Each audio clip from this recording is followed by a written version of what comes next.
sore Bapak Ibu. Senang sekali bisa bertemu lagi di webinar kali ini. Salam sejahtera untuk kita semua dan Assalamualaikum warahmatullahi wabarakatuh.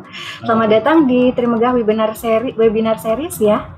Perkenalkan, nama saya Laili Makmuroh, Bapak Ibu bisa panggil saya Leli. Dan pada hari ini saya nggak sendiri ya Bapak Ibu. Kalau saya sendiri bisa jadi saya stand up comedy nanti ya. Saat ini saya bersama Pak Hasbi, beliau selaku moderator pada hari ini yang akan memandu acara dari awal hingga akhir. Kita sapa dulu ya, Pak Hasbi. Halo, selamat sore. Ya sore Lel. Sore. Bajunya udah ganti Pak. Sore Bapak Ibu. Apa kabar Pak? Baik, sehat.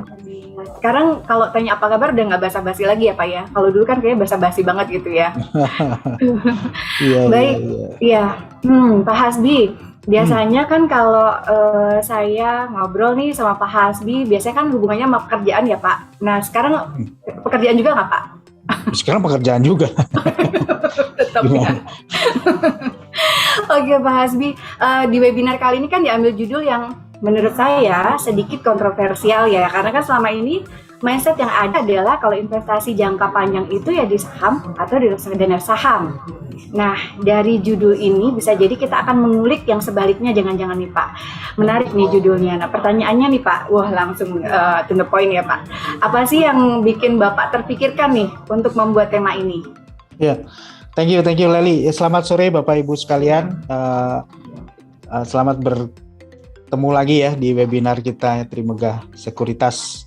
Oke, gini, tema ini muncul karena sebenarnya bukan dari pemikiran kita aja gitu ya, tapi sebenarnya hasil dari interaksi kita dengan nasabah juga selama ini ya, dengan klien-klien Trimegah gitu. Karena gini, banyak mungkin kita dulu waktu kenal pasar modal untuk pertama kali itu selalu diceritakan gitu ya, bahwa investasi itu ada jangka pendek, ada jangka menengah, dan ada jangka panjang katanya gitu. Pendeknya itu berapa, menengah itu berapa, panjang itu berapa, nah itu beda-beda. Relatif ya Pak? Relatif. Bagi saya mungkin 2 tahun udah panjang kali ya, mungkin. Mengingat usia Pak? Bukan usia, nafasnya kembang kempis gitu ya mungkin. Nafas keuangannya kembang kempis gitu. Mungkin 2 tahun itu udah panjang gitu. Tapi ada orang yang memang panjangnya itu benar-benar panjang gitu ya. Yang 10 tahun, 20 tahun. Atau mungkin banyak dari kita yang ketika ditanya panjangnya berapa ya nggak tahu gitu. Sebenarnya pokoknya saya pengen aset saya bertumbuh. Nah ini yang sering banyak juga nasabah itu hadapi atau alami gitu ya. Nah padahal waktu kita mengenal pasar modal pertama kali itu sering kan dibilang, oh kalau jangka pendek ya pasar uang lah gitu ya, atau reksadana pasar uang lah tempatnya. Kalau menengah reksadana pendapatan tetap atau ya dikit-dikit porsinya ada di campuran juga. Kalau panjang reksadana saham tadi yang dibilang atau saham gitu ya, gitu kan. Nah mungkin kita samakan persepsi dulu. Kalau menurut Leli, mendengar kata investasi jangka panjang itu yang ada di pikiran pertama itu apa? Mendengar investasi jangka panjang di pikiran pertama saya adalah selalu balik ke time horizon-nya. Jadi jangka panjang itu berarti untuk saya dana pensiun, untuk anak-anak sekolah gitu kan. Jadi di atas 5 tahun lah Pak. Di atas 5 tahun untuk dana pensiun, untuk anak sekolah dan segala macam. Konsep itu nggak salah, pasti karena memang semua orang juga punya kebutuhan itu gitu ya. Tapi ternyata pada saat kita banyak berbicara dengan nasabah, cukup banyak dari kita yang ketika ditanya ini tujuan investasinya apa, apalagi yang duitnya udah banyak ya, yang aset finansialnya udah banyak lah gitu ya. Sampai kadang-kadang lupa punya aset. Kadang-kadang lupa ya, mau naruh nih, saya punya di sana ya. Nah, ketika ditanya apa tujuan investasinya gitu ya, udah nggak keluar lagi tuh kalimat mau pensiun ini udah nggak ada. Gitu, kan. Mungkin sudah lewat gitu ya. Ketika ditanya ya memang tujuan investasinya adalah pengen asetnya itu bertumbuh dalam jangka panjang. Berapa panjang ya pokoknya terus bertumbuh, duitnya nggak kepake gitu kan.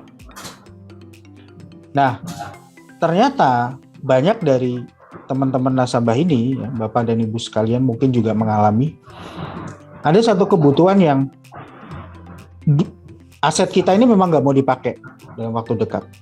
Tapi juga kita nggak rela ketika aset kita ini bikin jantung kita deg-degan gitu ya, perkembangannya. Waduh, naik turun, fluktuasi dan segala macam. Gitu loh. Nah, makanya ini sekarang udah agak blur nih antara panjang pendek gitu kan. Apakah reksadana saham harus yang panjang, apakah fixed income harus pendek? Karena dalam kenyataannya banyak juga kita yang naro belum butuh diambil dalam waktu dekat dan naronya bukan di saham loh.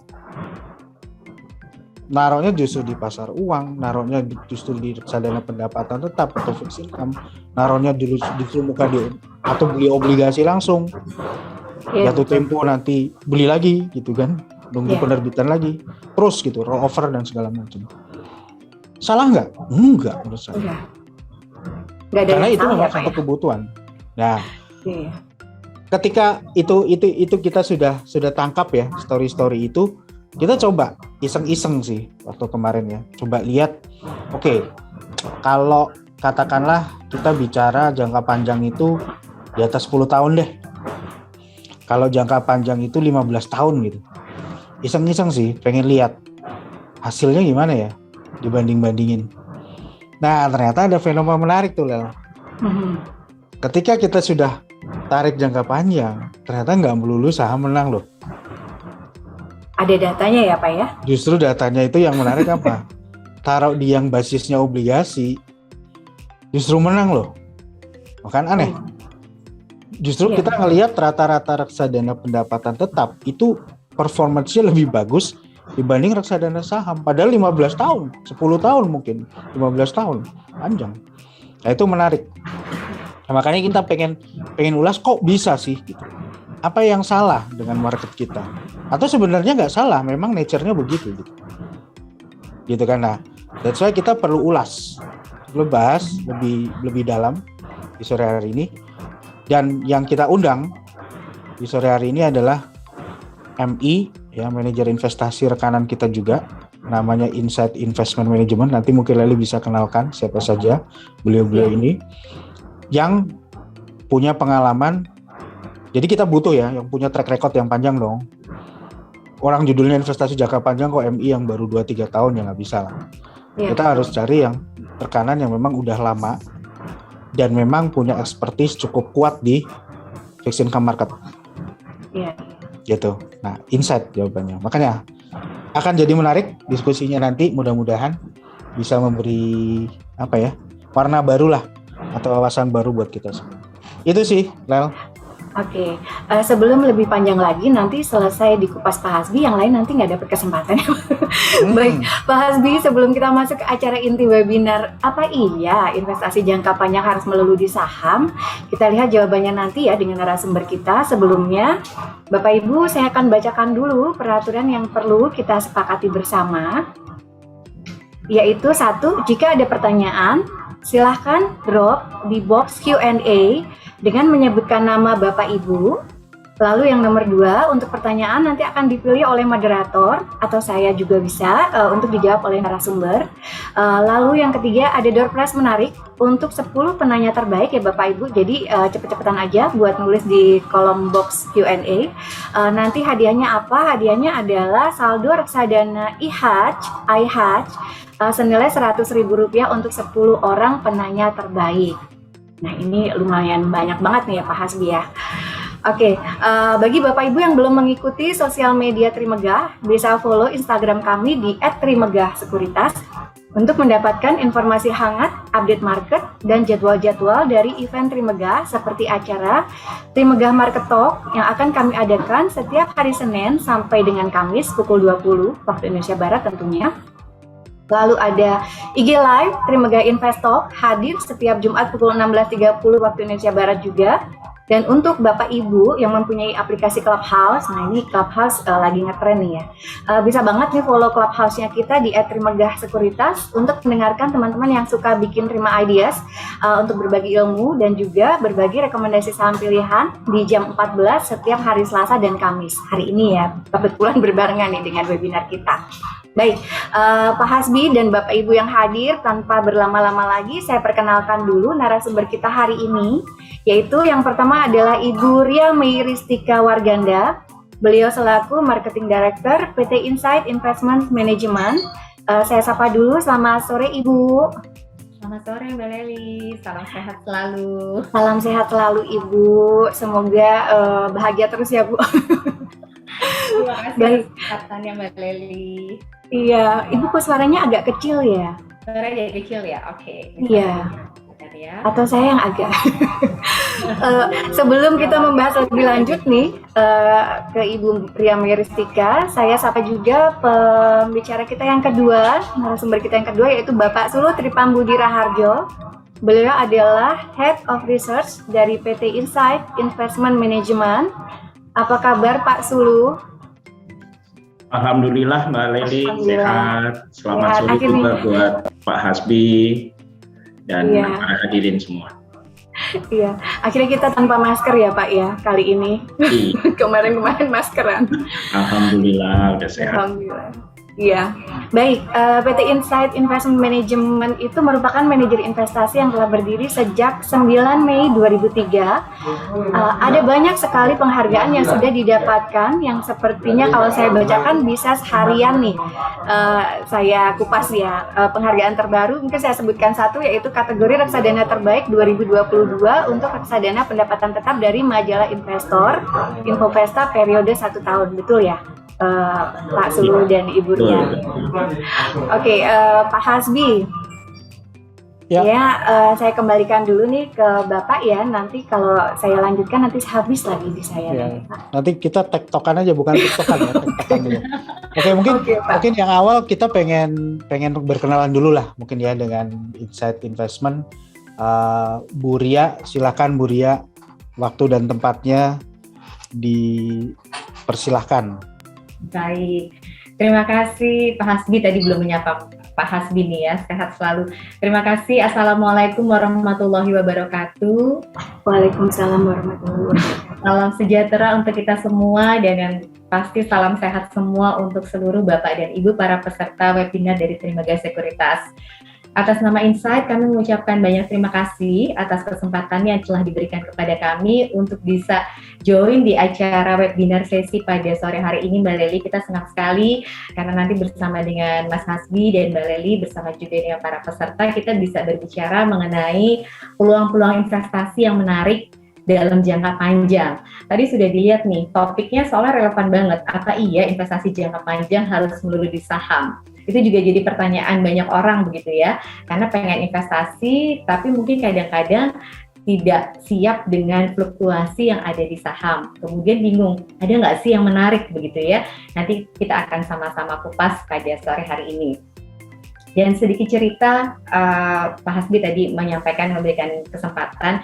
Jadi betul, Insight Investment Management ini didirikan sejak tahun 2003, jadi sekitar 19 tahun gitu ya. Dan kami saat ini mengelola dana kelolaan sekitar 12 hingga 13 triliun rupiah. Nah, dari total dana kelolaan sebesar 12-13 triliun rupiah tersebut, hampir lebih dari 70%-nya itu berbasis surat hutang atau obligasi dan juga obligasi syariah atau yang kita kenal dengan sukuk. Jadi bisa dibilang bahwa Insight ini sangat fokus untuk mengelola reksadana yang berbasis obligasi atau pendapatan tetap, karena memang kebanyakan investor juga ingin memperoleh investasi dari reksadana yang returnnya optimal, stabil, tapi juga konsisten dalam jangka panjang. Sehingga kami fokus di sana dan memiliki expertise yang cukup optimal untuk mengelola reksadana berbasis pendapatan tetap atau obligasi baik yang konvensional maupun syariah. Nah, jadi cocok sekali nih kalau tadi sudah ada bocoran sedikit ya dari Mas Hasbi bahwa ternyata obligasi ini juga merupakan instrumen yang menarik gitu ya. untuk jangka panjang, termasuk jika dikemas di dalam reksadana berbasis obligasi, baik itu konvensional maupun syariah. Nanti kita akan kupas lebih lanjut. Dan sedikit menyampaikan juga Mbak Lely, Mas Hasbi, dan juga para investor dari Trimegah Sekuritas, bahwa Insight Investment selain memang memiliki tujuan untuk mengelola reksadana secara optimal dan memberikan return yang optimal kepada investor, tapi ada satu hal yang unik, bahwa di setiap reksadana yang dikelola oleh Insight terdapat porsi kepedulian terhadap sesama. Jadi ada porsi corporate social responsibility-nya di setiap produk reksadana yang kami kelola, termasuk di reksadana yang bekerja sama dengan Trimegah Sekuritas. Jadi untuk Bapak dan Ibu, para investor dari Trimegah Sekuritas, jika Bapak dan Ibu berinvestasi di reksadana Insight yang dibeli melalui Trimegah Sekuritas, pastinya bukan hanya akan memperoleh potensi imbal hasil yang menarik, tapi juga berkontribusi dengan sesama, karena ada berbagai bentuk kepedulian sosial, baik itu kemanusiaan, keagamaan, pendidikan, dan lain-lain. Kurang lebih seperti itu. Dan semoga dengan webinar ini bersama Insight dan Trimegah Sekuritas bisa memberikan informasi ya kepada investor untuk mengambil keputusan berinvestasi yang tentunya paling cocok untuk investor sekalian. Demikian Mbak Lely, Pak Hasbi yang bisa saya sampaikan. Terima kasih atas waktunya. Wabillahi taufiq wal hidayah. Wassalamualaikum warahmatullahi wabarakatuh. Waalaikumsalam warahmatullahi wabarakatuh. Menarik sekali Ibu. Ibu, saya satu pertanyaan dulu untuk Ibu nih. Karena saya dengar Ibu nggak ada waktu banyak ya untuk ikut webinar hari ini ya. Sibuk sekali sepertinya. Iya, Bu, setiap reksadana yang dikeluarkan oleh Insight, apakah memang selalu punya social responsibility? Karena kalau saya lihat kan ada beberapa yang memang seperti itu ya. Nah, atau memang spesifik di-create untuk itu semua, atau hanya salah satu, salah dua aja? Oke, salah dua nilainya 8 ya Mbak. Oke, ya Mbak Lely. Jadi di seluruh reksadana yang Insight kelola, semuanya 100% itu ada porsi CSR-nya. Hanya beda-beda topiknya. Kadang ada yang energi terbarukan, ada yang disalurkan untuk pendidikan, untuk keagamaan, dan lain-lain.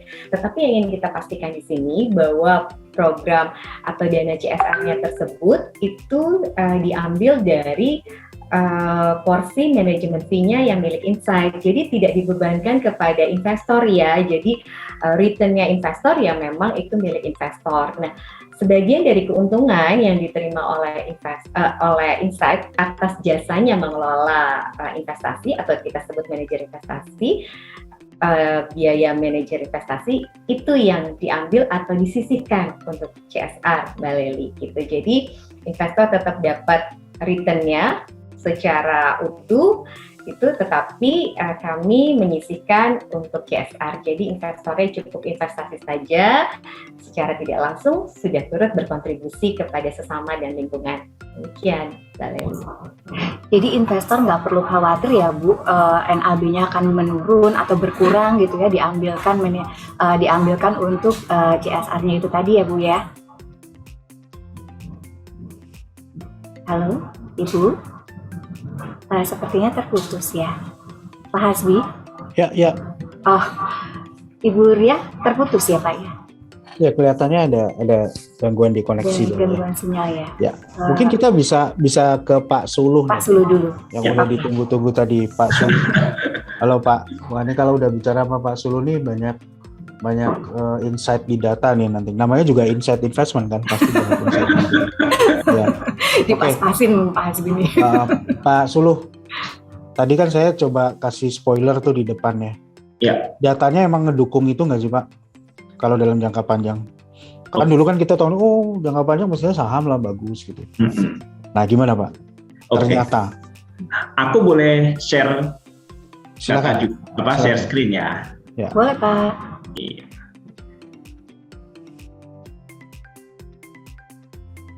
Nah, kita mau lihat bahwa tadi yang Pak Hasbi singgung di depan itu kan memang semacam kredo ya, kalau misalnya kalau jangka pendek harus di mana, menengah di mana, dan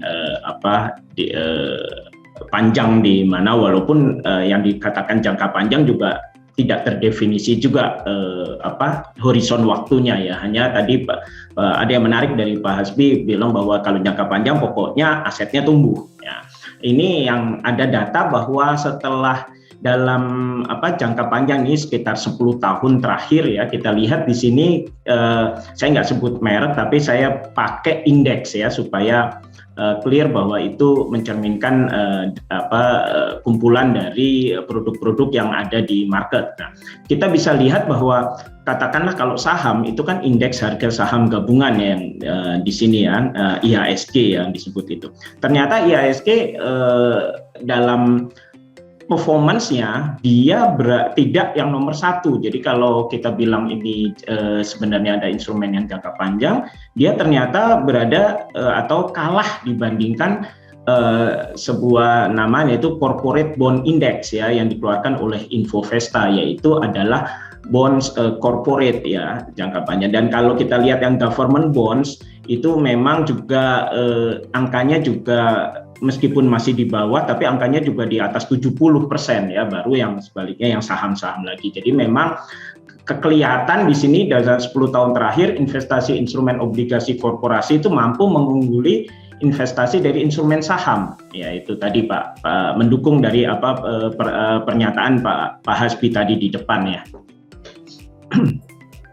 Pak Sulu. Ya. Kenapa itu bisa terjadi ya Pak ya? Maksudnya fenomena apa nih sehingga obligasi itu bisa mengalahkan pertumbuhan IHSG nih dalam 10 tahun terakhir? Iya, jika dirunut sebabnya pasti kita tidak bisa dapat misalnya apakah sebabnya, tapi kemungkinan kita mau melihat gejala apa yang terjadi ya. Ini kan tadi kita lihat bahwa pernyataannya adalah Infovesta Corporate Bond Index atau indeks kumpulan dari obligasi-obligasi korporasi selama 10 tahun terakhir mampu mengungguli indeks dari kumpulan semua saham yang ada di pasar saham. Nah, sekarang kita bisa lihat apa sih yang terjadi di IHSG di dalam 10 tahun terakhir itu. Nah, kalau kita lihat ini grafiknya, iya kita lihat di sini memang volatilitasnya tinggi ya. Volatilitasnya tinggi dan juga meskipun IHSG adalah indeks harga saham gabungan di Indonesia, tapi dia sangat dipengaruhi oleh kondisi yang terjadi di global ya. Ini kita lihat ketika terjadi goncangan tinggi di tahun 2013 ternyata berketepatan dengan apa yang terjadi taper tantrum di Amerika, yaitu penghentian tapering di Amerika pada tahun 2013. Lalu terjadi lagi 2015 volatilitas yang tinggi. Kalau yang biasa ini pendek-pendek begini yaitu biasa lah ya, pasti ada volatilitas. Tapi ini kan volatilitasnya dalam gitu ya. Koreksinya dalam. Ini terjadi pada saat The Fed, suku bunga The Fed naik tinggi dan ada crash di stock market di Cina.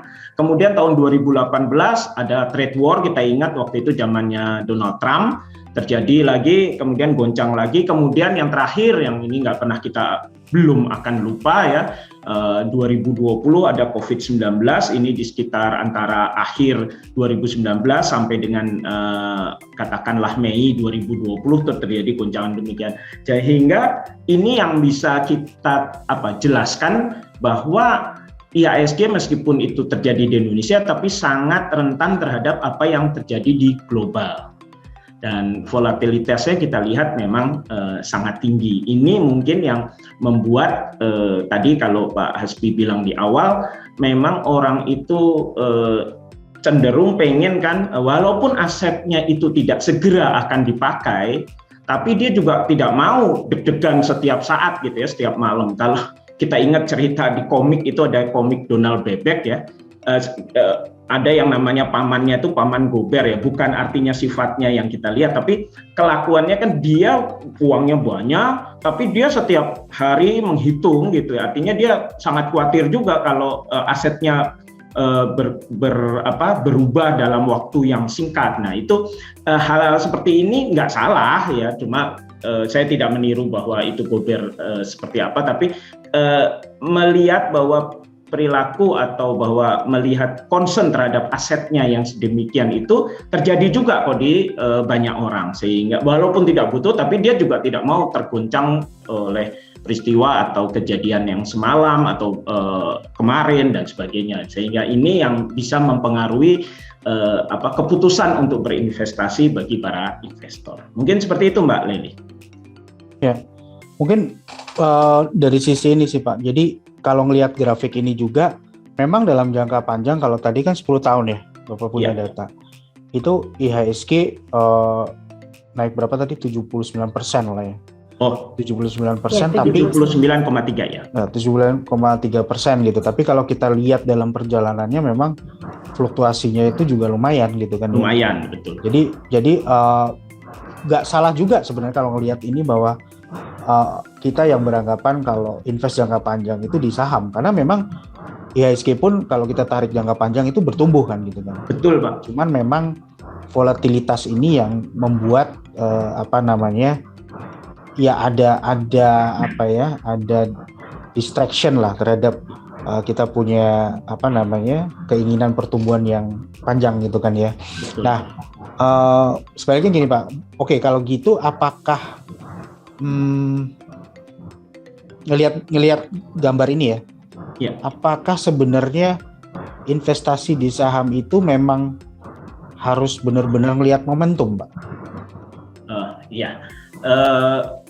Nggak bisa digeletakin gitu loh istilahnya. Ya, memang kalau cerita lihat grafiknya yang ini ya, chart ini memperlihatkan dalam jangka panjang 10 tahun dia tumbuh 79,3 ya, not bad ya. Artinya dalam setahun kalau di rata-rata kan sekitar 8% ya, kalau rata-rata kasar ya. Artinya memang tumbuh ya, apapun itu. Nah, memang kalau kita lihat, tapi kan ini gini, ketika kita misalnya lakukan ini dan kita lakukan di 10 tahun, perhitungan lagi di 10 tahun ujungnya memang tumbuh gitu ya. Tapi kan kita tidak saat present hidup, ketika presentnya itu kan kita bisa terjadi pada misalnya 2013, 2015, 2018. Ini yang membuat katakanlah kalau bahasanya ya jantungan ya. Jantungan pada titik-titik itu. Kalau anak muda sekarang dibilang mungkin kena mental di situ ya, kena mental pada titik-titik yang di mana itu terjadi crash gitu ya. Nah, jadi kalau dihitung memang sebenarnya bisa aja ditaruh ya. Kenyataannya dalam angka ini, chart ini kan memperlihatkan bahwa ketika saya taruh Rp100 di tahun 10 tahun ke belakang dia tumbuh 79,3, tapi itu kan cerita manis ketika di ujung. Tapi pada saat 2013 kan saya deg-degan ya kan. Kemudian 2015 saya deg-degan ya kan. Kemudian 2018 saya gitu. Nah, ini kan perasaan-perasaan ini yang mungkin tidak bisa dinilai ya, rasa deg-degannya, rasa mentalnya dan sebagainya. Itu sih Pak Hasbi. Jadi sebetulnya kalau dilihat dari chartnya ya masih tidak menyalahi bahwa saham itu ditaruh nanti akan tumbuh, memang di situ tetap, tapi tidak salah seperti itu. Tapi memang di tengahnya memang ada rasa-rasa yang kadang-kadang bikin stres ya. Ya. Nah, dalam kondisi yang kita ngelihat fakta bahwa pergerakan saham tuh volatilitasnya cukup tinggi gitu ya dalam jangka pendek, tapi kalau ditarik jangka panjang tertumbuh, apakah artinya sebenarnya cara terbaik untuk kita investasi di pasar saham tuh memang ya, kita ngomong kalau orang trading saham udah pastilah ya, mereka banyak trading, lebih short term gitu kan ya, mungkin lebih lihat momentum. Nah, balik lagi kalau misalnya kita bicara sedikit ke reksadana saham nih Pak Sulu, apakah juga kalau kita invest di reksadana saham itu juga mestinya ngelihat momentum gitu, bukan yang kita invest terus kita geletakin gitu aja gitu. Kalau Pak Sulu menurut Bapak gimana Pak? Kalau saya ngelihatnya betul seperti itu, memang harus lihat momentum, sehingga ini kan dihubungkan dengan mungkin kredo yang satu lagi dalam berinvestasi Pak ya. Kredo yang satu lagi yang sudah lama kita tahu adalah jangan taruh semua telur di dalam satu basket, ya kan? Atau kita kenal namanya diversifikasi. Jadi memang dengan seperti ini kita bisa memperhitungkan yang namanya diversifikasi ya. Ini yang kita lihat bahwa dengan momentum tertentu atau kondisi market tertentu, kita selalu melakukan diversifikasi. Nah, diversifikasi kan berarti kita misalnya melakukan pembobotan atas portofolio kita ya, sehingga kita bisa melihat bahwa titik-titik pada masa tertentu dia ternyata lebih unggul di sebelah sini, dan kita tambahin gas. Kalau naik mobil kita gas di instrumen tertentu, kemudian nanti kalau pada kondisi market tertentu kita bisa kurangi, kita gas yang lain. Nah, itu yang mungkin saya pikir lebih tepat untuk menerapkan prinsip memanfaatkan momentum ya. Oke, jadi kuncinya sebenarnya adalah diversifikasi. Jadi bukan harus dikotomikan gitu ya Pak ya. Betul. Harus semuanya di reksadana saham, harus semuanya di reksadana pendapatan tetap. Tapi diversifikasi, tapi di waktu-waktu tertentu kita bisa manfaatin momentum juga. Betul. Iya, karena tadi kepikiran juga kalau bisa Bapak mungkin balik ke yang grafik tadi yang saham. Nah, artinya kalau misalnya kita punya dua-duanya nih, kita punya fixed income gitu ya, dan kita punya reksadana saham misalnya gitu. Ya. Ada momen-momen penurunan gitu, justru mungkin waktunya kita banyak ngelakuin switching kali ya. Betul. Dari fixed income untuk digedein porsi sahamnya gitu. Iya. Tapi kalau kita ngelihat katakanlah sahamnya udah mulai lumayan nih naiknya gitu ya. Udah mulai dapat cuan yang oke misalnya gitu ya. Sah-sah aja dong. Sah-sah. Betul. Switch untuk kembali perbesar misalnya porsi fixed income-nya gitu ya. Iya, di dalam mengurangi tingkat risiko lah kasarannya. Gitu betul, ya. di dalam portofolio kita kan ujungnya kan kita melakukan pengelolaan atas portofolio ya, jadi bukan membuat kesimpulan bahwa kalau gitu reksadana mana yang paling bagus gitu atau produk investasi mana yang paling baik gitu kan, tapi justru pengelolaannya ada pada pembobotan dari masing-masing yang instrumen yang tergantung pada kondisi market. Ya, setuju sih. Karena waktu itu juga, karena kita kan banyak nasabah kan macam-macam nih Pak. Iya. Nasabah macam-macam. Kadang-kadang perlakuan terhadap dananya gitu ya, atau perlakuan terhadap duit itu juga berbeda-beda sih. Iya. Waktu itu kita pernah punya klien gitu ya. Dia pengusaha lah ya, udah cukup senior juga gitu ya, secara usia. Nah, itu beliau punya investasi itu di dua aset lah di kita, yaitu di satu reksadana pasar uang dan satunya ekstrim Pak, di reksadana saham. Ya. Satu pasar uang, satu reksadana saham. Nah, yang di reksadana pasar uang Pak, itu benar-benar beliau pantau tuh tiap hari. Saya rasa Bu Leni juga kenal tuh ya. Kita pernah sampai kurios gitu ya. Dipantau tiap hari gitu. Pasar uang kan cenderung jarang rugi ya. Jarang rugi, betul. Lalu positif gitu. Konsisten tumbuh gitu. Itu tumbuhnya mengecil aja Pak sehari. Udah ribut nih. Kenapa nih? Aduh, pasar uangnya kenapa nih gitu ya. Tapi uniknya nasabah yang sama kan dia invest juga di reksadana saham kan. Iya. Reksadana sahamnya turun 20% loh, cuman ketawa-ketawa Pak. Malah waduh ini beli lagi dan top up. Sampai kita kan kurios ya. Nah, kita temuin, Pak kok lucu sih gitu kan, sama-sama duit Bapak juga gitu. Kenapa waktu yang pasar uang tuh bukan minus loh, itu cuman tumbuhnya turun sedikit, growth-nya melambat gitu ya. Ya, dan 0,00 Pak persennya gitu ya. Itu dihitung gitu. Sementara yang saham tenang aja gitu.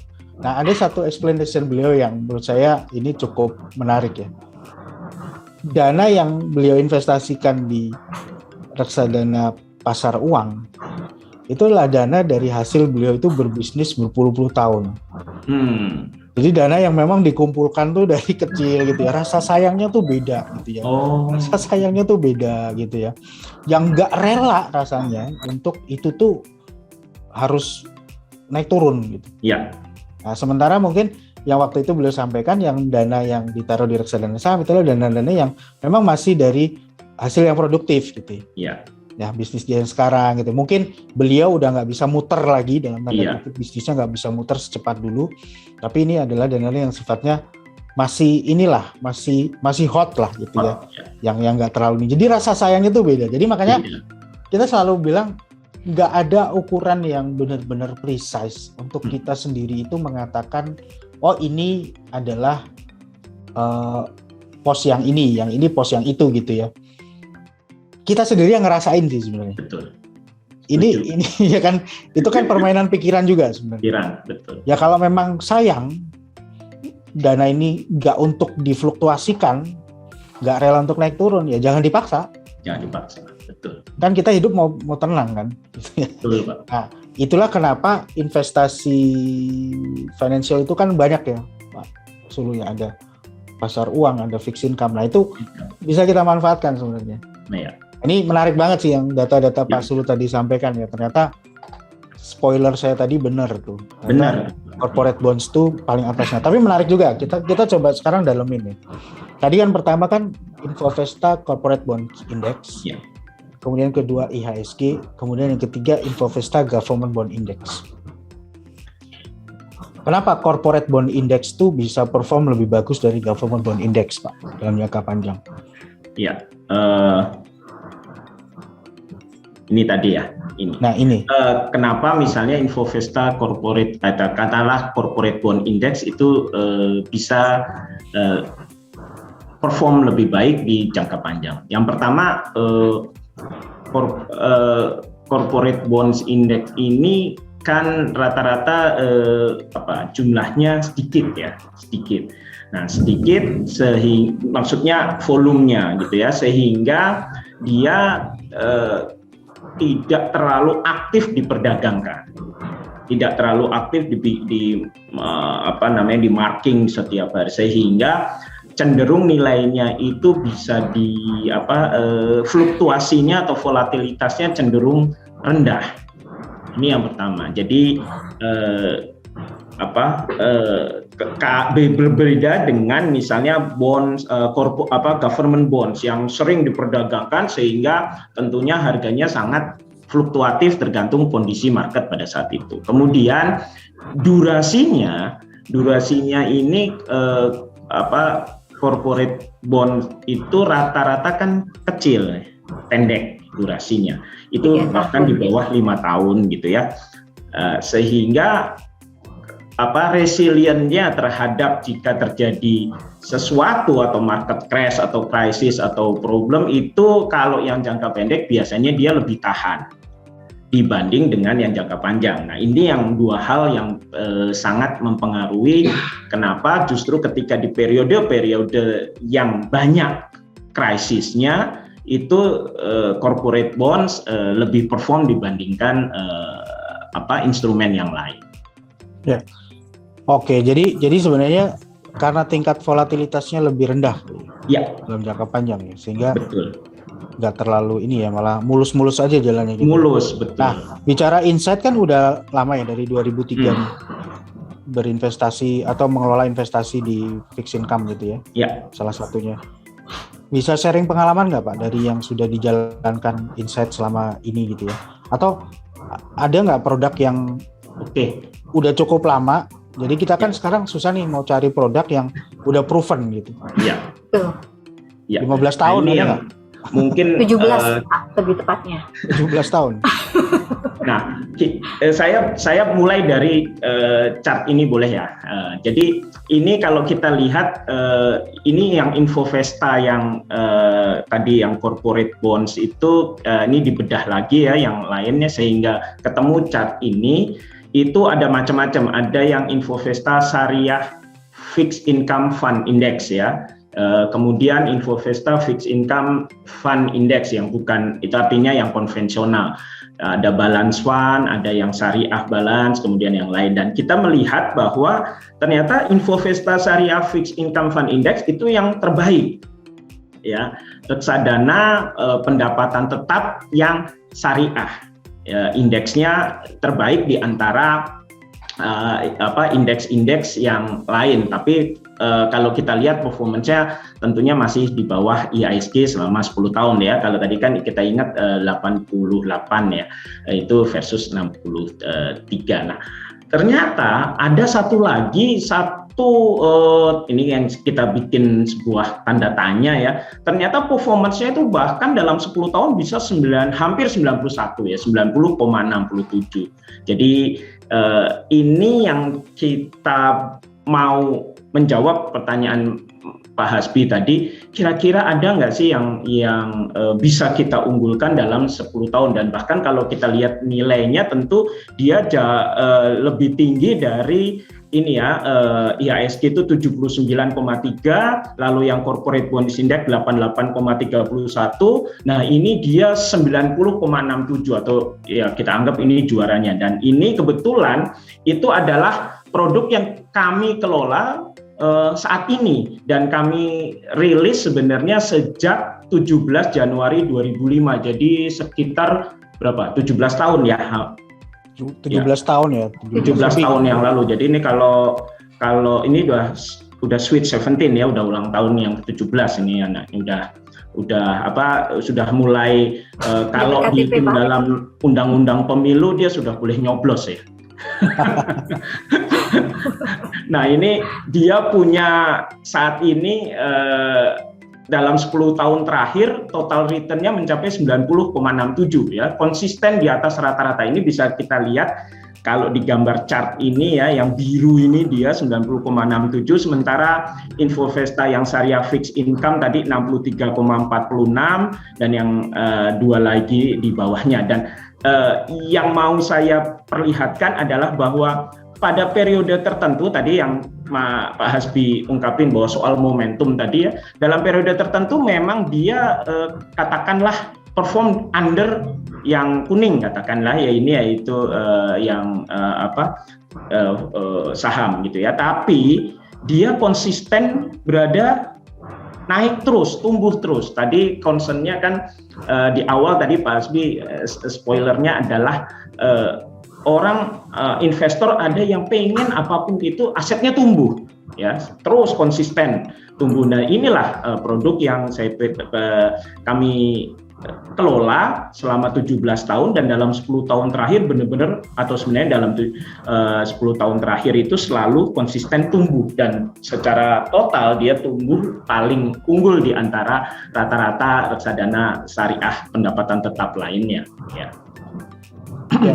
Stability itu tercipta karena memang marketnya mendukung dia bisa stable, atau memang ada intervensi tertentu yang dilakukan MI sehingga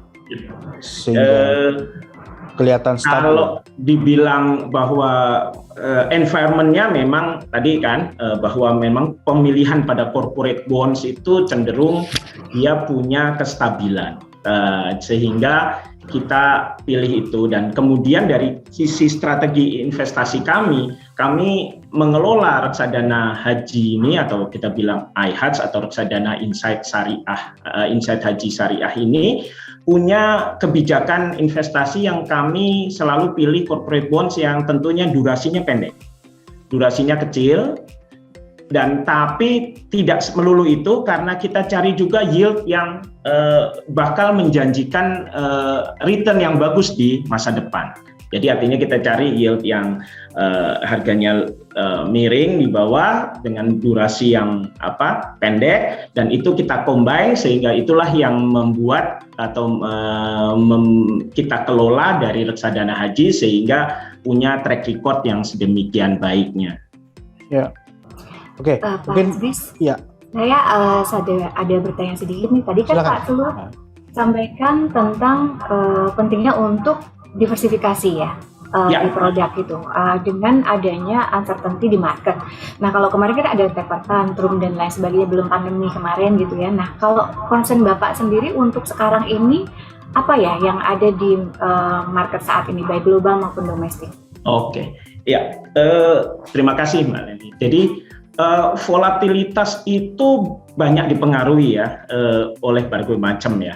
Tapi saya cuma mau lihat yang paling terkini ya, supaya kita bisa paham kenapa hal itu mempengaruhi volatilitas ya. Tadi kita bicara banyak, tapi yang hari ini ya kita bicara yang di global aja ya, ketidakpastian kondisi global itu jadi apa? Hari ini menjadi momok ya buat kita ya. Sebenarnya ketidakpastian itu terjadi sejak katakanlah 2020 awal ketika pandemi ya. Ketika pandemi terjadi, disitulah tadi kita lihat kalau kita bandingin ya crash yang tahun 2013, 2015, 2018 di pasar saham itu kelihatannya nggak ada apa-apanya nih dibanding yang terjadi tahun 2020 ya, pandemi ini ya, tinggi jatuhnya dalam sekali ya.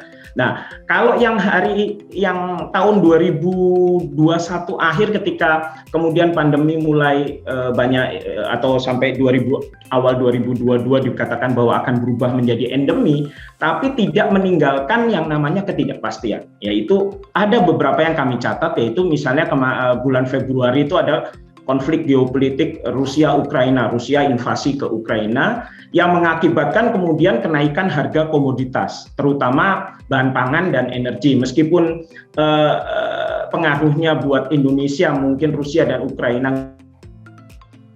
Pak Suluh kelihatannya suaranya ini ya. Iya, ada yang lag. Halo? Pak Ya, Suluh. Pak Suluh. Sudah kembali. Aman? Deg-degan loh Pak saya Pak. Aman ya? Ya aman Pak. Bapak bintang Oke, tamunya Pak. soalnya. Ya, mungkin ini internetnya nih ada. Ini termasuk volatilitas juga nih, ketidakpastian. Internet. Sinyalnya Ini saya volatil, lupa Pak. taruh di catatan saya nih, ketidakpastian bandwidth. Jadi yang pertama tadi saya bilang bahwa ada ketidakpastian kondisi global yang hari ini menghantui dunia ya. Yang pertama itu geopolitik Rusia-Ukraina ya, invasi Rusia atas Ukraina dan kemudian campur tangannya tentunya Amerika di situ ya, NATO dan sebagainya, akhirnya meningkatkan harga komoditas. Karena banyak orang bilang bahwa itu sebenarnya konfliknya bukan geopolitik tapi konfliknya yaitu dagang lah ya, dagang energi. Kemudian yang kedua, adanya tingkat inflasi di Amerika ini tinggi sekali, hari ini tinggi sekali. Karena apa ya? Karena memang setelah terjadinya katakanlah krisis setelah pandemi menghentikan aktivitas dan mobilitas masyarakat, kemudian mulai pulih, disitulah terjadi inflasi yang pertumbuhan harga yang demikian tinggi. Di Amerika inflasinya jauh di atas 2 yang target mereka. Kemudian respon kebijakan suku bunga The Fed yang banyak juga dikatakan lagging ya, karena harusnya mungkin untuk mengendalikan harusnya dia lebih cepat dinaikkan gitu ya, tapi mungkin gubernur The Fed-nya berkaca pada kebijakan yang sebelumnya yang terlalu cepat sehingga akhirnya malah menghancurkan ekonomi mereka pada periode yang sebelum-belumnya, sehingga ini menunggu tapi akhirnya inflasinya keburu tinggi. Nah, kalau keburu tinggi akan terjadi adalah yield US Treasury yang naik juga sehingga mempengaruhi kondisi global. Yang ketiga, ada perlambatan ekonomi Cina. Akibat mereka punya policy ya, karena mereka sebelumnya kena hantam ya, mereka punya zero COVID policy. Jadi ketika terjadi di Shanghai itu ada pandemi, ada naik sedikit angkanya, kemudian mereka lockdown. Akibatnya ekonomi mereka melambat, turun. China ini agak paling ditakutin oleh khususnya untuk Indonesia ya, karena apa? Sebetulnya yang mempengaruhi GDP Indonesia yang sangat mempengaruhi itu China. Karena apa? Ekspor kita terutama paling besar ke China. Jadi kalau ada perlambatan pertumbuhan ekonomi Cina 1%, itu impact-nya ke kita 0,13. Sementara kalau ada kenaikan perlambatan ekonomi Amerika 1%, di kita tuh cuma setengahnya 0,07%. Cina ini sangat karena menjadi sasaran utama dari ekspor Indonesia. Nah, itu di global. Nah, kalau di Indonesia gimana? Di Indonesia setelah badai COVID itu agak mereda, kemudian kita menikmati sebenarnya ini tadi konflik ini meningkatkan harga komoditas terutama energi dan pangan. Di kita di energi itu menjadikan kenaikan harga komoditas. Ya, meskipun demikian ada beberapa catatan yang perlu kita lihat. Di Indonesia tingkat inflasi ini relatif terjaga, masih di dalam window yang ditargetkan pemerintah 2-4. Tapi sebenarnya inflasi di Indonesia yang rendah itu di luar negeri itu udah sampai 7, 8, 9 dan sebagainya. Di Indonesia masih terakhir 3,47, diperkirakan 3,5 nih. Ya, sepertinya volatile lagi ya Pak. Iya, ini volatilitas di bandwidth. Oke, sambil balik lagi. Ya. Iya, Bapak lama-lama nanti saya ke rumah sakit loh ini Pak. Dekatnya kebablas.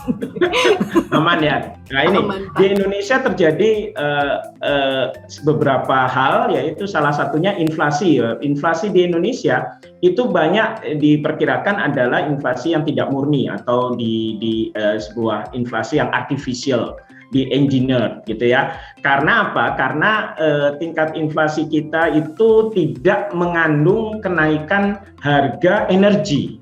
Kenapa? Harga energi saat ini masih ditahan baik oleh pemerintah secara kebijakan harga maupun oleh PLN dan Pertamina yang kelihatannya belum bisa menaikkan harga BBM maupun harga tarif dasar listrik. Sehingga harga itu consumer price itu masih rendah. Nah, ini jadi tingkat inflasi ini tidak seperti di negara lain yang sampai 7, 8, 9. Kita terakhir itu yang paling tinggi 3,47 di bulan April dan diperkirakan 3,5 di bulan Mei. Jadi walaupun kita punya inflasi yang terjaga, tapi sebenarnya itu artificial. Yang kedua, arus investasi asing masih cukup tinggi selama year to date tahun 2022. Kenapa? Sebenarnya kan investasi asing ini cukup baik, tapi kita bisa agak khawatir juga, worry juga jika, ini kan tadi kita lihat bahwa pelambatan ekonomi Cina terjadi. Jika nanti Cina terjadi normalize, kita khawatir kalau dia tumbuh dan kemudian investor pindah ke China. Dan biasanya namanya investasi yang hot money, yang di pasar modal, itu mudah berpindah. Nah, ini yang mengakibatkan memicu adanya volatilitas yang tadi ditanyakan Mbak Elaili. Jadi meskipun kita melihat bahwa cerah gitu ya, tapi volatilitas atau ancaman volatilitas, risiko volatilitas itu masih cukup tinggi di Indonesia saat ini, baik itu domestik maupun dipengaruhi oleh global. Baik. Pak Suluh, sementara ini kita masuk ke Q&A dulu ya. Sudah banyak banget siap. ini yang bertanya. Saya ingatkan lagi ke Bapak Ibu untuk drop pertanyaan di box Q&A. Nanti kita akan ada hadiah berupa saldo reksadana iHeart senilai 100.000 untuk 10 orang penanya terbaik.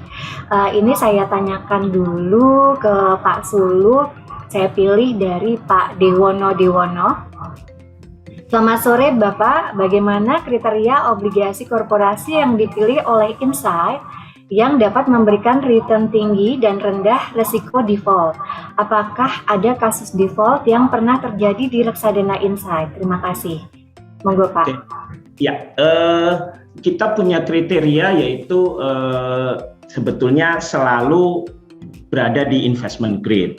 Tapi investment grade itu kan triple B minus ya. Nah, kita tidak cenderung lalu pakai itu sebagai batas bawah. Kita kalau untuk haji kita agak lebih tinggiin ya, karena kan biasa gitu ya, kalau mungkin teman-teman atau para hadirin ini selalu sekarang ini kan musim olahraga itu yang paling kan lari ya, lari maraton atau apa. Nah, lari itu biasanya punya paling ditakutin itu heart rate. Nah, biasanya paling gampang rumusnya itu 220 dikurangi umur. Jadi kalau umurnya 40, 220 kurangi 40 itu 180. Nah, apakah kita main di 180? Biasanya untuk save itu main di antara dikasih 80% atau 90%. Jadi lebih rendah lagi supaya kita berada dalam windows yang aman. Sama dengan ini. Jadi ketika ada di dalam batasnya sebetulnya triple B minus, tapi kami tentunya tidak mau di triple B minus karena itu kan berada di limitnya. Kita naikin ke single A minus. Nah, di grade itulah kita bermain, biasanya kita coba cari yang baik dan kemudian kita pantau terus. Dan untuk memantau ini memang kita lakukan regular pemantauan oleh tim riset kami. Kita lakukan setiap bulan, kita periksa apakah performance dari company yang bersangkutan, yang bonds-nya katakanlah kita taruh di haji, itu company-nya dalam kondisi yang baik, artinya dia punya kemampuan untuk katakanlah kalau nanti jatuh tempo, ketika membayar kupon dia sanggup, dan nanti kalau jatuh tempo dia tentunya tidak terganggu. Jadi screeningnya dari Insight sendiri untuk universe bond-nya ketat sekali ya Pak ya? Ketat sekali ya. Nah, kita punya tim riset yang mungkin melototin tiap hari lah. Dan mungkin sedikit ini aja sebelum ke pertanyaan selanjutnya. Reksadana pendapatan tetap ini kan well diversified ya Pak. Jadi ya, secara aturan memang OJK pun membatasi kepemilikan reksadana di setiap obligasi ya. Kalau ya, sekarang berarti berapa Pak maksimal dari total portofolio untuk beli satu obligasi gitu? Yang kita miliki kan dengan peraturan itu kan kita sekitar kalau maksimumnya kan 100 ya. Tapi kan minimumnya kita bisa jaga 70 gitu ya. Bukan, maksudnya per bonds-nya Pak? Oh, sorry, per nama ya, per obligasi. Per emiten kalau yang konvensional itu kan 10%. Tapi kalau syariah lebih tinggi sekitar 20. Tapi 20%. Kalau kita perhatikan di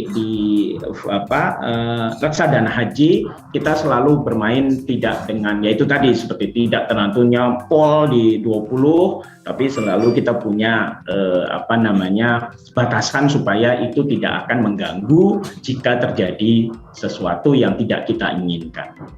Itu di berapa Pak sekarang maksimal satu emiten yang ada? Maksimum mungkin sekitar 10. Maksimum 10 ya, berarti di lain itu banyak yang sebarannya kecil-kecil gitu. Kecil-kecil ya, karena kita punya, kalau di fund fact sheet kita ada 10 tertinggi dan masih ada beberapa di bawahnya, kan berarti kalau itu paling tinggi berarti di angka 10 ya. Oke, silakan dilanjut Bu Lely. Ya, terima kasih Pak Hasbi, karena ini juga menjadi strategi ya, artinya gimana kita memperkecil risiko yang seperti tadi ditanyakan yang lewat Mbak Lely tadi. Jadi kalau saya ulang lagi ya, yang tadi Bapak sampaikan, ada screening khusus dari Insight untuk pemilihan obligasi yang dipilih. Rata-rata di atas single A- ya Pak ya.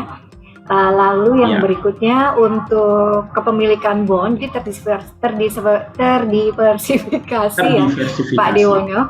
Ya, jadi maksimal untuk yang Hatch itu di angka 10%. Kalau aturan OJK kan kalau yang syariah 20% ya, tapi kalau yang konvensional 10%. Baik, pertanyaan berikutnya, karena ini penanya pertama Pak, jadi saya harus memberikan apresiasi kepada Pak Henry. Izin bertanya, bagaimana mencermati tingkat atau laju inflasi dalam kaitan dengan perencanaan berinvestasi di produk reksadana? Terima kasih. Monggo Pak Sul. Saya nanti ada pertanyaan untuk Pak Hasbi juga ya, jadi Pak Hasbi siap-siap nih. Ya, memang kalau kita melihat ya, ada beberapa faktor yang tim riset kami pelototin ya.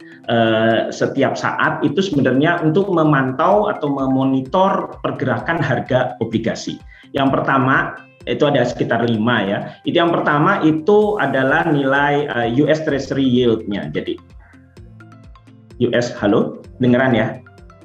Iya, kedengeran Pak. Ya, kedengeran, Pak. Yang pertama US Treasury yield, lalu nilai tukar rupiah kita, lalu suku bunga BI, lalu kemudian CDS atau persepsi risiko atas negara Indonesia, lalu yang terakhir memang inflasi. Jadi terima kasih ini dipertanyakan ya, karena di mana kita inflasi adalah salah satu hal yang memang dipelototin oleh tim riset kita ketika memonitor pergerakan harga obligasi. Nah, inflasi ini tentu kita bisa membaca yang resmi tentunya dari apa namanya itu Badan Pusat Statistik ya yang mengeluarkan setiap bulan. Jadi biasanya ini awal bulan akan dikeluarkan segera nanti yang bulan Mei. Tapi tentunya kita harus mencermati ada beberapa macam inflasi, ada 2 macam paling enggak. Yang satu tingkat inflasi yang di konsumer, yaitu harga yang dihitung berdasarkan harga di market yang kita beli. Tapi ada juga producer price index yang kita perhatikan itu adalah sebenarnya inflasi yang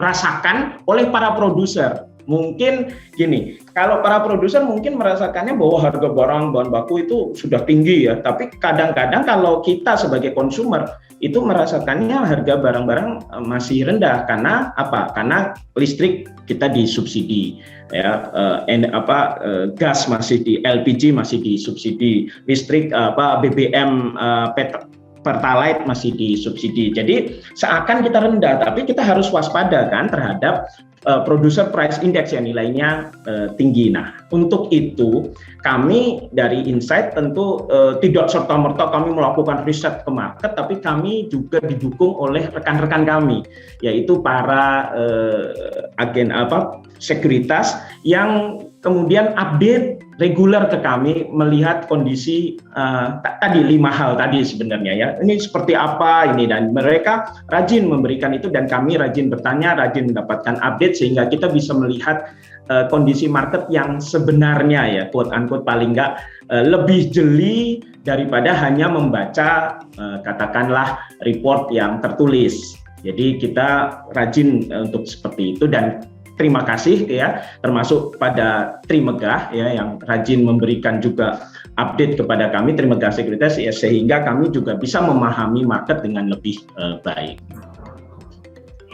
Baik, kita menginjak ke pertanyaan yang ketiga, Pak. Dari Ibu Nurmawati, ini sepertinya untuk Pak Hasbi saja. Karena ada pertanyaan untuk Ibu Ria. Ibu Rianya sepertinya sudah undur diri ya Pak ya.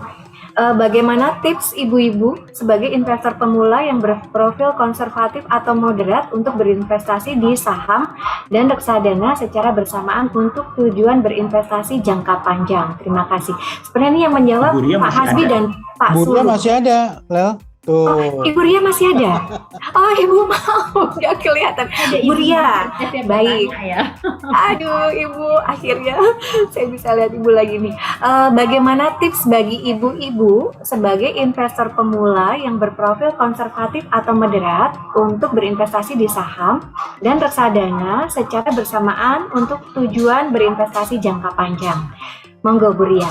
Oke, baik. Halo ibu-ibu gitu ya. Saya sama. Saya sama sekali kalau ibu-ibu bertanya, karena biasa ibu-ibu yang mengatur konsep keuangan dari satu keluarga ya. Iya, berarti tipsnya ibu yang pertama adalah kebutuhan untuk pastinya ya secara standar kebutuhan untuk yang dasarnya terpenuhi dulu begitu ya. Kemudian buat belanja dan lain-lain itu sudah terpenuhi. Kemudian kita juga biasanya ibu-ibu harus membuat perencanaan. Dana ini untuk investasi jangka pendek kah, menengah kah, atau jangka panjang. Biasa ibu-ibu tuh suka punya pos-posnya masing-masing ya. Jadi sudah terpisah, jadi lebih tenang. Soalnya kan ibu-ibu juga suka kadang gatel belanja ya. Kalau misalnya pos-posnya nggak dipisahkan, itu juga nantinya nggak disiplin. Jadi tips yang pertama, kita betul-betul tahu tujuan investasinya seperti apa. Kedua, untuk investasi sebaiknya memang dipisahkan rekening-rekeningnya. Misalnya yang ini untuk investasi anak, pendidikan anak, yang ini memang untuk pensiun gitu ya, yang ini untuk jalan-jalan, yang ini untuk kebutuhan misalnya traveling. Jadi sudah punya pos-pos alokasi yang lain sehingga lebih disiplin biasanya seperti itu. Kemudian pertanyaannya tadi adalah gimana caranya tips ibu-ibunya ini pemula tapi ingin berinvestasi di saham atau reksadana saham ya. Nah, tipsnya yang pertama adalah memang kalau misalnya kita belum pernah tahu berinvestasi saham secara langsung, belajarnya bisa dari reksadana saham. Karena kalau di reksadana saham, yang ngeliatin pergerakan market naik atau turunnya itu kan dibantu oleh fund manager ya, dibantu oleh manajer investasi yang tentunya memanfaatkan kepiawaian dari research maupun dari fund manajernya. Tapi paling menarik juga tipsnya adalah kita investasinya harus bertahap, Mbak Lely. Jadi kita harus gak perlu sebetulnya melihat timing market sekali begitu ya, karena we never know kapan itu saham itu akan naik, kapan akan turun, kita nggak pernah benar-benar bisa tahu. Jadi tips yang paling simple dan dasar adalah averaging. Jadi misalnya setiap bulan secara disiplin, mau market lagi naik atau turun, kita bisa invest gitu. Jadi averaging itu adalah kunci atau tips juga untuk para ibu-ibu sebagai pemula. Jadi ibu-ibu nggak perlu pusing, ini kapan harus beli, kapan harus jual, apalagi untuk jangka panjang. Jadi misalnya setiap bulan gitu ya, setelah menerima income misalnya, kemudian kita disiplin untuk melakukan investasi secara bertahap. Banyak sekali teori dan juga testimoni ataupun data-data yang menunjukkan bahwa jika investasi secara bertahap itu justru hasilnya akan lebih optimal dibanding kita mencoba melakukan timing the market begitu. Dan kuncinya adalah setelah itu kita melakukan monitoring secara berkala ya.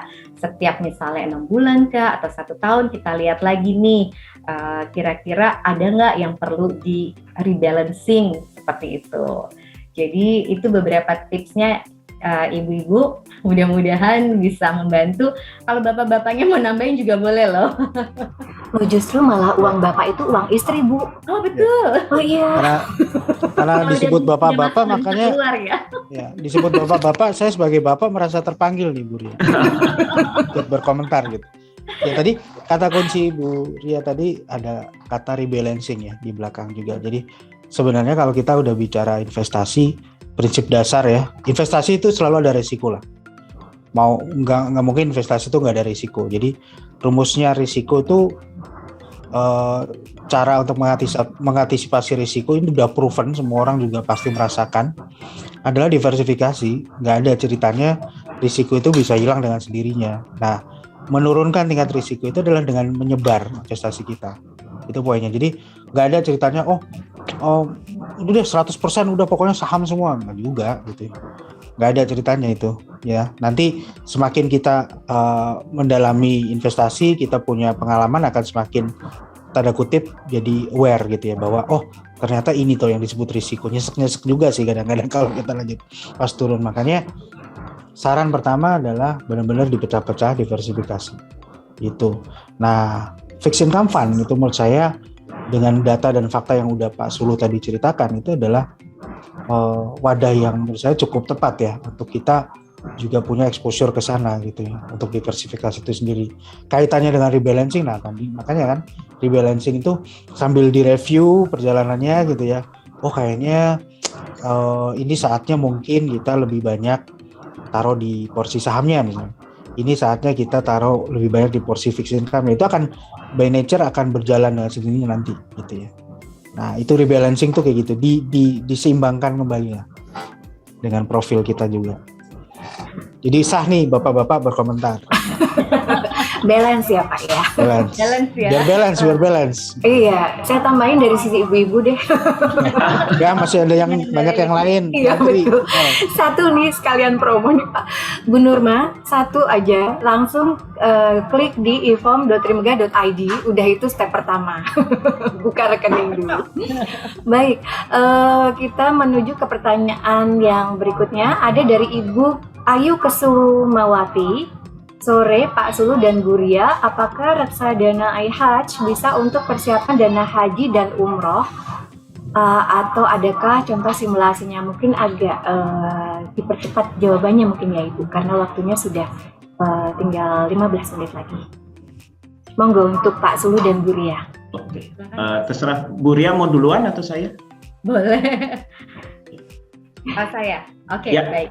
Baik Ibu Ayu, terima kasih atas pertanyaannya. Jadi reksadana haji ini tidak spesifik harus untuk memenuhi kebutuhan haji saja gitu ya Bu ya. Artinya reksadana haji ini bisa dibuat sebagai vehicle atau sarana untuk memenuhi kebutuhan investasi, bisa misalnya untuk pendidikan anak, bisa untuk pensiun, termasuk juga untuk naik haji itu juga bisa. Jadi nanti mungkin kita bisa bantu ya, misalnya membuat simulasi atau perkiraan berapa sih biaya untuk naik haji, kemudian kita bisa set tahun berapa akan berangkat sehingga membutuhkan berapa tahun, terus kita lihat track record ke belakang, rata-rata performance-nya seperti apa. Jadi kita bisa buat simulasikan atau perencanaan keuangan investasinya, berapa rupiahkah yang harus ditabung setiap bulannya, mungkinnya seperti itu. Jadi jawabannya tidak harus spesifik hanya untuk naik haji saja, tapi bisa juga fleksibel untuk seluruh kebutuhan investasi. Nah, kaitannya mungkin kenapa reksadana haji ya Mbak Lely, mungkin nambahin sedikit, kenapa sih namanya reksadana Insight Haji atau Insight Hajj Syariah atau iHajj? Karena memang di dalam porsi reksadana haji ini Bapak dan Ibu terdapat program CSR atau dana infak haji yang ditujukan untuk memberangkatkan orang-orang yang tidak mampu untuk berangkat ke ibadah ke umroh maupun juga naik haji begitu. Jadi di dalam hal ini investor bisa membantu saudara-saudara kita yang lainnya yang kurang beruntung dalam hal ekonomi untuk juga berangkat beribadah ke tanah suci. Mungkin seperti itu. Berarti nggak spesifik ya Bu ya, maksudnya nggak harus yang untuk naik haji, jadi ini lebih universal gitu ya. Betul Mbak Lely, karena yang penting kalau menurut saya, kalau reksadana iHajj Syariah ini kan jenisnya reksadana pendapatan tetap, jadi dia memang memiliki tujuan untuk memperoleh return investasi yang stabil, optimal dalam jangka panjang. Jadi sebetulnya untuk tujuan investasi apapun itu bisa gitu. Jadi misalnya untuk teman-teman nih, buat healing gitu ya, buat traveling misalnya, mau 3 tahun lagi, 5 tahun lagi misalnya mau jalan-jalan kemana dengan keluarga yang membutuhkan dana besar, bisa berinvestasi di Insight Haji Syariah ini karena memang volatility-nya tidak terlalu besar. Dan tadi juga sudah disampaikan kenapa mungkin sedikit membahas mitigasi resikonya ya, kita memilih obligasi syariah yang ada di Insight Haji Syariah ini dengan yang durasinya pendek Mbak Lely. Jadi yang tenornya itu 2-3 tahun sehingga tidak terlalu volatile, jadi nggak terlalu bikin deg-degan. Oke, baik, noted. Saya lanjut ke pertanyaan berikutnya ya, Bu Ria. Dari Pak Ibrahim, sepertinya ini sudah dijawab tadi ya pertanyaannya. Insight fokus pada instrumen berbasis surat hutang. Bagaimana cara Insight melakukan mitigasi risiko terhadap default risk? Mungkin Pak Sulu bisa jelaskan lagi, tapi dengan lebih singkat. Ya itu tadi, kalau default itu kan terjadi karena performance dari emiten yang bersangkutan yang terkait dengan misalnya pembayaran kupon maupun ketika jatuh tempo. Nah, apa yang kami lakukan tentunya melakukan monitoring yang seketat kami biasa lakukan, dan karena kami punya pengalaman dari tahun 2005 berarti 17 tahun, itu berarti kami sudah punya metode lah ya yang cukup kami percaya, kami confidence bahwa itu bisa membuat kami yakin dalam pemilihan maupun yakin dalam mengelolanya. Itu kami pertahankan SOP-nya demikian supaya kami bisa mengelola katakan kepemilikan di corporate bonds yang untuk menghindari risk-risk yang bisa terjadi. Demikian, Mbak. Baik. Pertanyaan berikutnya tadi udah pertanyaan kelima ya Pak. Ini pertanyaan keenam. Dari Pak Mervin Trihadianto, apakah iHajj kemungkinan kedepannya masih konsisten jadi juara reksadana atau ada kekhawatiran kinerjanya tidak akan sebaik sekarang? Karena saya mau mantapin investasi di sini nih Pak. Langsung nih Bapak.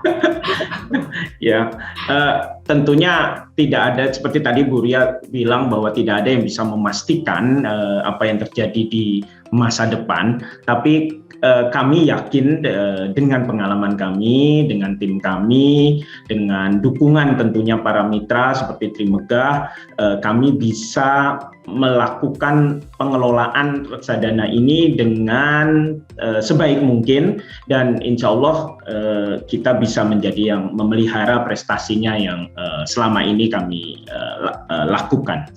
Demikian sih. Jadi kami tunggu nih tadi Pak submissionnya. Iya, tinggal masuk ke ifam.trimegah.id ya Pak ya. Oke, Pak Iwan Gozali mau menanyakan ke Pak Sulu juga, selamat sore, berapa kisaran yield obligasi yang wajar untuk saat ini? Dan reksadana Insight, apa sih yang mayoritas underlying-nya, apakah obligasi negara atau obligasi korporasi? Monggo Bapak. Ya, kalau untuk iHatch, ini memang kami tujukan, kami taruh kebijakan investasinya di corporate bonds yang syariah. Ya, itu tadi karena pertimbangan kami adalah dengan harganya yieldnya cenderung stabil dengan durasi yang pendek, dan tentunya kami masih melakukan seleksi atas corporate bonds yang tersedia di market untuk memperoleh yield yang terbaik.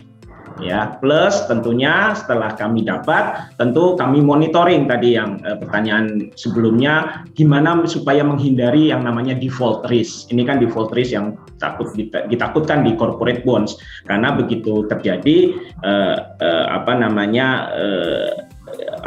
ketidakmampuan dia menyelesaikan saat jatuh tempo atau pembayaran kupon, itu akan berakibat fatal, dan tentunya itu yang bisa kami lakukan sebaik mungkin adalah melakukan monitoring yang reguler dan sebaik-baiknya.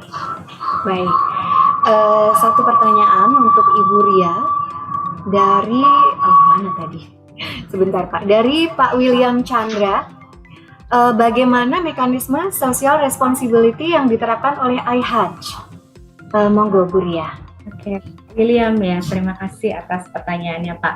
Jadi mekanismenya Pak, di dalam dana kelolaan itu ada di dalam level reksadananya, misalnya nih manajemen fee 0,5% gitu ya Pak ya. Nah itu jadinya dengan 0,5%-nya itu merupakan dana infak haji. Begitu. Halo, sorry, kedengeran nggak ya Mbak Lili? Saya takut koneksinya kurang stabil.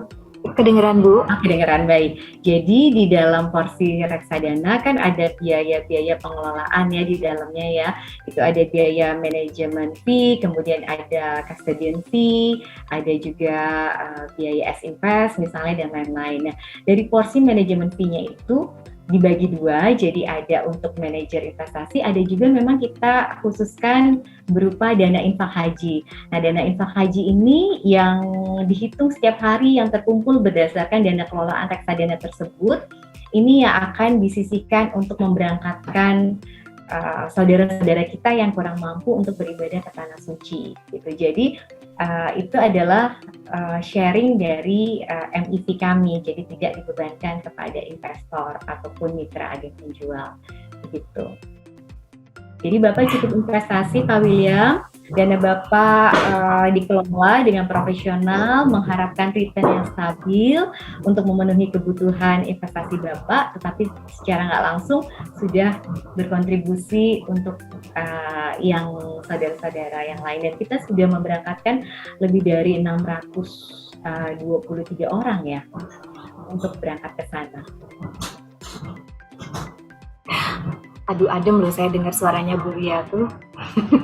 Kok jadi saya yang adem? Oke, kita menginjak ke pertanyaan ke-9 nih Bu, Bapak dan Pak Hasbi. Suka nih saya pertanyaan ini ya. Dari Priambodo Bayu Aji. Berapa persen porsi kepemilikan reksadana iHatch ini terhadap portofolio investasi Pak Sulu? Pak ini menohok nih Pak. Lalu disambung lagi ya Pak, mengingat underlying iHatch adalah corporate bonds, apakah mudah bagi Insight Asset Management untuk Insight Investment Management mungkin ya yang dimaksud untuk menjual obligasi yang mengalami penurunan rating? Monggo Pak.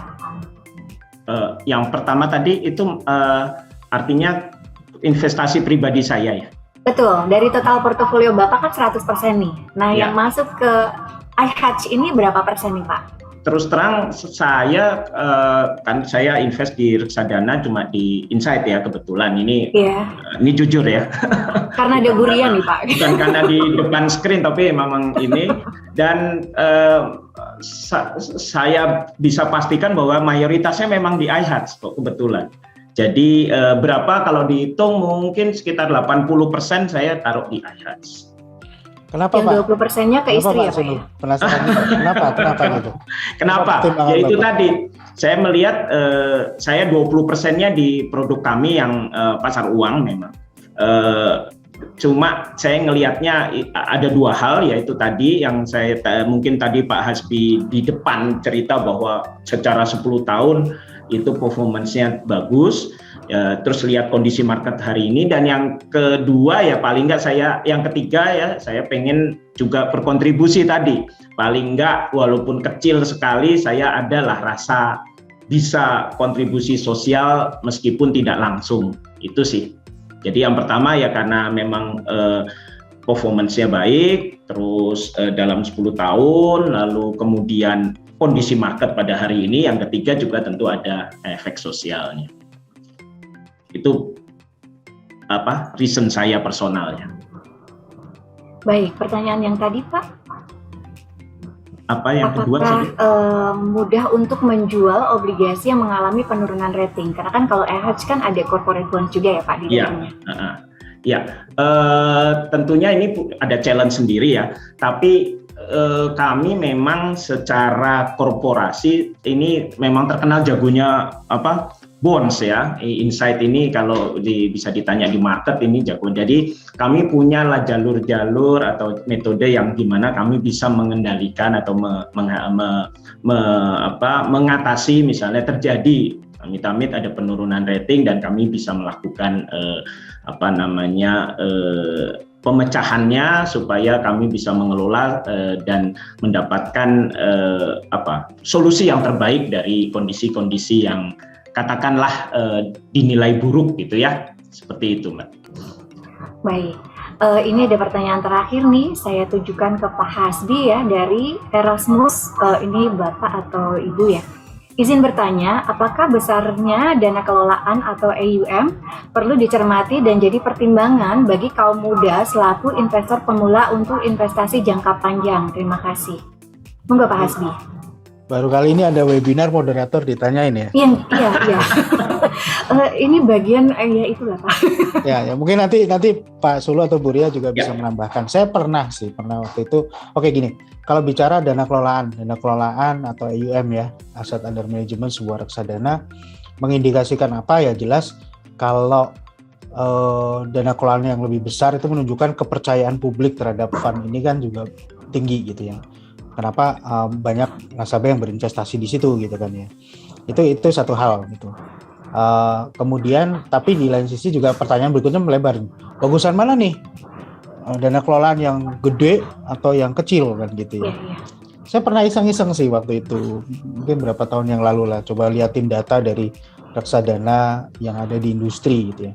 Saya coba banding-bandingkan apakah ada satu korelasi gitu ya antara fund yang besar AUM-nya dengan fund yang kecil. Kita bikin gimana perbandingan return antara yang di bawah 100 miliar, yang 100 miliar sampai mungkin 500 sampai 1 triliun, kemudian 1 triliun ke atas gitu ya.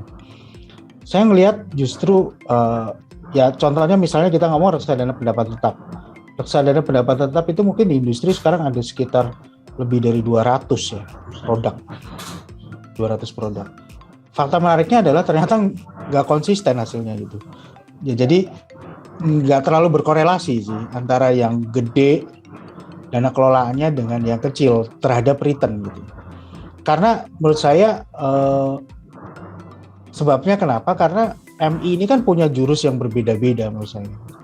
Punya strategi yang berbeda-beda, punya setiap fund satu dengan yang lain juga nggak sama stylenya atau gaya pengelolaannya gitu. Jadi susah diperbandingkan ketika kita udah bicara korelasinya terhadap Aum size gitu.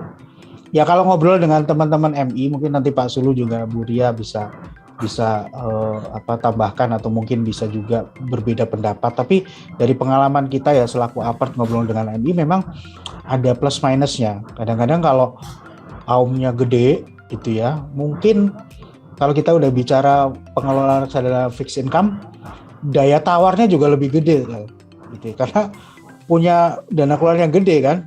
Kalau emiten mau keluarin obligasi, mau terbitin obligasi, datang ke MI yang katakanlah aumnya kecil juga mungkin nggak terlalu gimana gitu, susah aksesnya gitu. Tapi kalau punya duit gede juga lebih gampang. Tapi di lain sisi juga ada yang berbicara kalau aumnya udah terlalu gede juga jadi berat gitu. Cari barangnya juga lebih susah gitu ya. Nah, tapi faktanya ternyata korelasinya nggak yang kuat banget. Aum ini terhadap ini. Bahwa ada kemudahan dan ada kesulitan pada saat MI itu mengelola karena size-nya besar atau kecil, itu dihadapin juga, plus minusnya ada gitu. Ya, dan saya yakin MI juga punya jurus. Nah, nggak tahu nih kalau Pak Sulu sama Bu Ria, balik lagi jadi moderator saya, ditanya-tanya balik gitu kan. Balik lagi gitu. Gimana Pak menghadapi ini? Gini, aumnya si iHatch ini kan sekitar 300-an ya. 330. Nah, aum ini gimana? Menurut Pak Sulu gini dulu. Aum itu berpengaruh nggak ke return, Pak?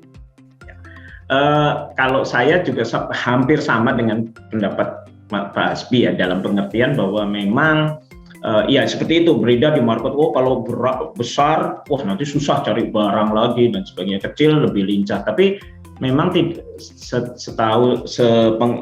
pendalami data itu memang tidak ada korelasi yang khusus ya, spesifik bahwa ini kemudian ke sebelah sini. Lebih kepada misalnya prinsip dari kehati-hatian dalam memilih dan mencari barang yang baik, aset yang baik itu lebih cenderung menentukan ya, prinsip kehati-hatian, kecermatan itu dan tentunya experience dan network ya, itu yang lebih menentukan di dalam, karena beda obligasi korporasi ini dengan katakanlah saham yang demikian bisa terlihat di market ya. Kalau obligasi korporasi kan barangnya ya ada, tapi kan harus ada di kantong-kantong tertentu. Nah ini yang kemudian network kita mempengaruhi, kemudian kejelian, cermatan dan pengamatan kita ini yang lebih berpengaruh. Tadi kalau Pak Hasbi dalam satu kata ya, ada jurus ya, itu yang penting. Jadi ada MI ini punya jurus tertentu. Nah itu yang saya pikir lebih pas ya. Ya mungkin tambah juga. Jadi kenapa kita kemarin angkat ya reksadana iHatch ini di acara kita sore hari ini, salah satunya kita udah lihat juga kalau kita udah bicara, jadi kan pengen juga kenalin ke nasabah kita satu produk yang udah provennya itu jangka panjang. Kadang-kadang kan kita kan mau lihat, oke, pas experience-nya gimana nih produk, udah berapa lama berdiri gitu ya, udah berapa lama running, udah pernah melewati kondisi sulit berapa kali pada saat dimana, dan mereka bisa melewatinya dengan seperti apa gitu, hasilnya kayak gimana. Nah, kita coba cari produk fixed income yang isinya corporate bonds, jujur waktu itu. Ternyata yang di atas 15 tahun, itu cuma ada 4 produk di industri. Jadi memang susah gitu. Belum banyak yang punya umur segitu. Jadi saya rasa iHatch punya kelebihan apa? Ya kelebihan umurnya duluan gitu ya. Jadi sudah punya track record yang benar-benar bukan simulasi lagi, tapi sudah kenyataan itu yang bisa kita pelajari dari situ gitu. Cuman ada 4 produk, dan dari 4 produk ini saya rasa Insight juga udah membuktikan dengan award yang mereka terima gitu ya. Nah konsistensi ini juga salah satu yang bisa kita lihat sih. Itu. Baik, Bu Ria ada yang mau ditambahkan juga? Atau sudah cukup? Tapi mungkin nambahin sedikit, kaitannya memang yang paling penting adalah investor mengetahui reksadana yang dibeli, strateginya seperti apa. Jadi yang namanya reksadana pendapatan tetap tadi sudah disampaikan juga, bisa banyak jenis strateginya ya Mbak Lili ya. Kalau misalnya yang 100% di government bonds, itu biasanya lebih volatile tuh naik turunnya, karena memang obligasi pemerintah kan lebih sering diperdagangkan gitu. Tetapi kalau misalnya memilih reksadana yang korporasi, yang memang dia juga relatif lebih stabil. Dan saya menambahkan juga Mbak Lely bahwa dalam hal untuk mitigasi risiko dalam diversifikasi, yang tadi sudah disampaikan Pak Sulu adalah memilih tentu perusahaan-perusahaan yang sehat gitu ya emitennya, dengan memilih dari screening dari sisi ratingnya juga. Dan kami juga melakukan juga diversifikasi dari sisi sektor. Jadi sektornya itu juga kita diversifikasi supaya jika ada misalnya perusahaan yang memang terpapar resiko di sektor tertentu begitu ya, itu tidak berdampak terhadap semuanya. Jadi bukan hanya jenis misalnya ada satu sektor tapi perusahaannya banyak gitu ya, udah diversifikasi sih tapi sektornya terfokus, itu juga kurang sehat. Jadi MI atau dalam hal ini Insight juga melakukan diversifikasi dalam hal sisi sektornya Mbak Lely. Jadi dilihat mana sektor-sektor yang akan berpotensi baik, dan itu juga kita lakukan diversifikasi selain diversifikasi dari perusahaannya sendiri. Mungkin menambahkan itu saja, tapi sudah oke. Baik. Menarik sekali diskusi kita hari ini ya Pak Hasbi ya. Kayak waktunya sudah mau mendekati akhir sesi. Sebelum kita tutup nanti, sebelum saya bacakan juga, sepertinya saya nggak perlu bacakan ya karena sudah terekap tadi ya. Jadi kita ada conclusion dari diskusi kita hari ini. Mungkin dari Pak Sulu atau Bu Ria, mau ada conclusion yang mau disampaikan atau mau saya bacakan aja? Pak Sulu silakan Pak. Ya, dari kami adalah menjawab investasi topik dari obrolan kita sore hari ini. Apakah investasi jangka panjang harus melulu di saham?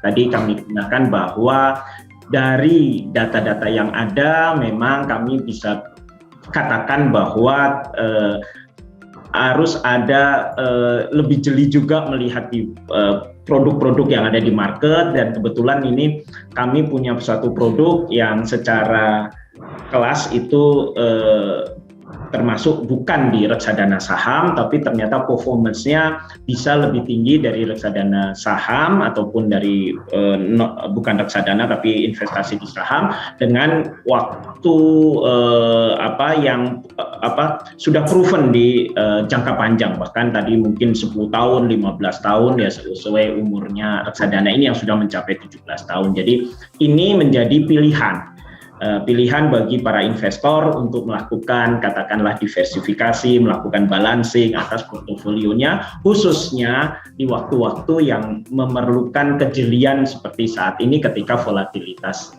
tinggi. Mungkin itu Mbak. Baik, Bu Ria, mau ada yang ditambahkan? Ya, sejalan dengan yang disampaikan oleh Pak Sulu, mudah-mudahan penjelasan kali ini cukup membuka persepsi kita ya bahwa investasi jangka panjang itu ternyata ada pilihan lain di reksadana, yaitu reksadana pendapatan tetap korporasi yang dilakukan oleh Insight. Mudah-mudahan kalau investor biasanya nanya, oke, timingnya kapan nih Mbak Lely untuk investasi? Timingnya adalah sekarang. Yuk mulai berinvestasi, langsung hubungi Trimegah Sekuritas untuk membeli reksadana Insight Haji. Thank you Mbak Lely, Mas Hasbi. Sama-sama. Iya, saya mau tambahkan satu lagi untuk konklusinya ya, mungkin karena dari tadi kita nggak ada yang menyampaikan tentang produk. Jadi iHatch bisa jadi pilihan ya Bapak Ibu di tengah volatilitas yang tinggi dan di tengah ketidakpastian global maupun domestik, dengan total return 10 tahun terakhir dia tercetak di 90,67% ya Pak Sulu ya. Ya. Dengan usia lebih dari 15 tahun, produk tersebut di industri di mana dia terbukti survive dari beberapa krisis yang pernah terjadi, baik ada Taper Tantrum 2013, lalu stock market crash 2005 dan lain sebagainya. Jadi paling tidak produknya sudah proven ya Pak ya. Bapak Ibu, lalu kapan belinya? Sekarang seperti yang tadi Bu Ria sampaikan, bisa beli lewat kita di Trimegah, ipam.trimegah.id. Kalau Bapak Ibu masih belum tahu caranya membeli bagaimana, atau kontak kantor cabang masing-masing.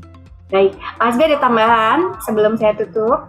Ya, investasi jangka panjang investasi selalu ada risiko, dan investasi jangka panjang bukan berarti kita harus menempatkan dana kita di high risk investment gitu ya. Jangka panjang karena memang duitnya nggak kepake.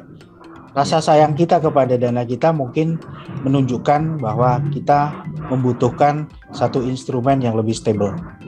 Dan reksadana pendapat tetap, khususnya iHatch itu bisa jadi salah satu wadah untuk itu sih. Itu kesimpulannya. Baik. Terima kasih Bu Ria, Pak Sulu, dan Pak Hasbi atas closing remark-nya. Dan kami juga mengucapkan banyak terima kasih kepada Bapak Ibu yang telah hadir dan mengikuti Trimegah webinar pada hari ini. Sebelum mengakhiri acara ini, bagi Bapak Ibu yang ingin membuka rekening saham atau reksadana di Trimegah dapat melakukan secara online melalui e-form.trimegah.id.